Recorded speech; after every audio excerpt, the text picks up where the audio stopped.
The latest numbers are in, and Social Security benefits will be increasing by this amount if all else stays the same. This includes all benefits administered by Social Security, such as retirement, disability, SSDI, survivors, spousal, SSI, and VA benefits. I have all the details for you, including the exact numbers of how much benefit checks would be increasing in real dollars in your bank account every single month. So, with that being said, let's jump into it and discuss all those details. First off, thanks so much for liking and sharing the video. Also, make sure to subscribe down below if you haven't done so yet. It's totally free to do so. I'm here for you every single day, so please subscribe down below. Thank you so much for being here, I really appreciate your support. Let me talk you through the numbers. Alright, so we just got some new information. This is the first of 3 data points that we need to determine exactly how much your benefit raise is going to be. I want to say this quickly, it's not the best thing in the world, but it is certainly better than it could have been. It could have gone down substantially more than this, so it's still holding relatively steady here, which is looking pretty good for the beneficiary. But at the end of the day, I recognize that, just as much as you do, we need like a 50% raise, a 100% raise, right? I totally get that right now. But at the end of the day, just remember this much, it could always be a lot worse. Based on the new inflation data that we just received yesterday morning, the CPIW came in at 2.9%. However, remember the way that they calculate the raised benefits is by using the third quarter inflation from now compared over the third quarter from last year. They compare the difference, and that turns into the COLA for the following year. Does that make sense? Based on the 2.9% CPIW that we got yesterday, we're looking at a new potential COLA that will be announced here in a couple of months. By the way, this is not the official announcement, but when that's officially announced, it's looking as of right now at 2.6%. I know it's not great, it's not huge, but at the end of the day, it could have been significantly worse than that. So, let's look at the positive side of this. I know sometimes it's hard to do, but it could have been way worse than that. However, let me share with you some real dollar amounts. We all want to know, 2.6%, that's nice, but what does it mean for us and our benefits? What does it mean for real money in our pocket at the end of the day? All of us want to know the same thing, how much money does that translate into in my pocket, in my bank account?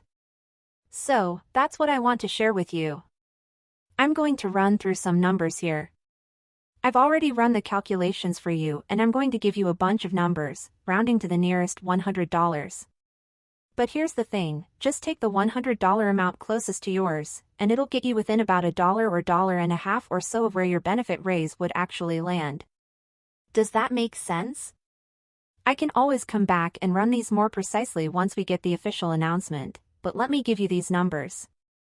If you're receiving a $600 monthly benefit, applying a potential 2.6% raise to that benefit would increase your benefits by $16 a month. If you're receiving a $700 monthly benefit right now, applying a potential 2.6% raise to that would increase your monthly benefit by $18 a month. Again, not a ton of money, but it's certainly better than nothing. If you're receiving an $800 monthly benefit, applying a potential 2.6% raise to that would increase your benefit by $21 a month. I wish it were $210, but sorry, I said that incorrectly. It's $21 a month. For an $800 monthly benefit, that's what it would translate into. If you're receiving a $900 monthly benefit, applying a potential 2.6% raise to that would increase your benefits by $23 a month.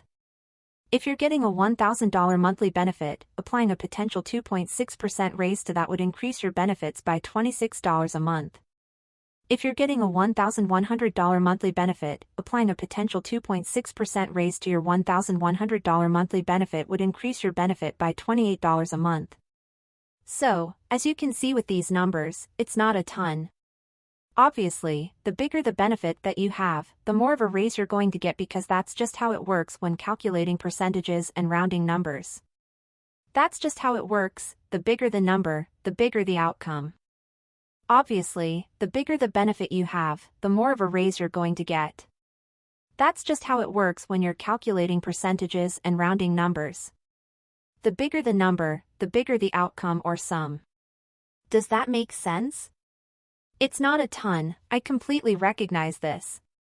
Now, here's what's also interesting, we continue to see that inflation is moving up. In fact, on a year-over-year basis, as I mentioned in the video yesterday, we see that shelter prices are still up 0.4% on a month-over-month basis and 5.1% on a year-over-year basis. Meanwhile, food prices were up 0.2% on a month-over-month basis, and they continue to report food was up only 1.1% year-over-year. I'm not sure if I buy that, but that's what the report is showing as of now. Like I said at the beginning of the video, if all else stays the same and we end up with a 2.6% raise, this is what it would look like. The good news, and potentially the bad news, is that we still have 2 more reports to go before we get the official announcement from Social Security about what the COLA will be. The good news is that the COLA could come in higher. The bad news is that it could still come in lower. If I have to give you my best estimate, and again, I said this in the video yesterday, but I want to repeat it quickly, if I have to narrow it down to a half percentage point range as to where the COLA is likely to land with the highest probability, here's my best guess. This is within a 0.5% range. There are others who provide much broader ranges, such as between 1% and 4%. That's something anyone could guess. But I'm giving you a range of 2.4% to 2.9% based on the latest numbers. This is my best guess right now. In another month, when we get the next inflation data point, I'll be able to provide a much closer range, probably within 0.2%. But for now, I think the range of 2.4% to 2.9% is where we're likely to land. I hope this helps a little bit. Let's try to look at the positive side. I know it can be frustrating. Finances are tough, and many people are struggling, including seniors and those with disabilities living on a fixed income. I get it. I see the comments down below. But at the end of the day, remember it could be 0. A 0% raise is a real option too.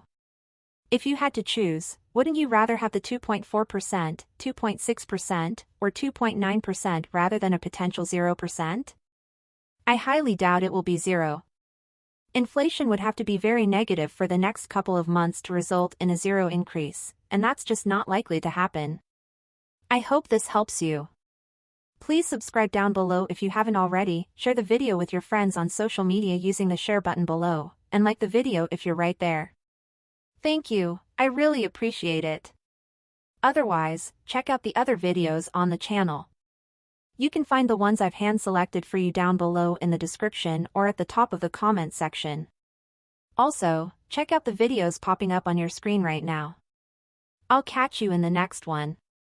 Thanks so much for your support. Enjoy your day, take care, and I'll see you again in the next video.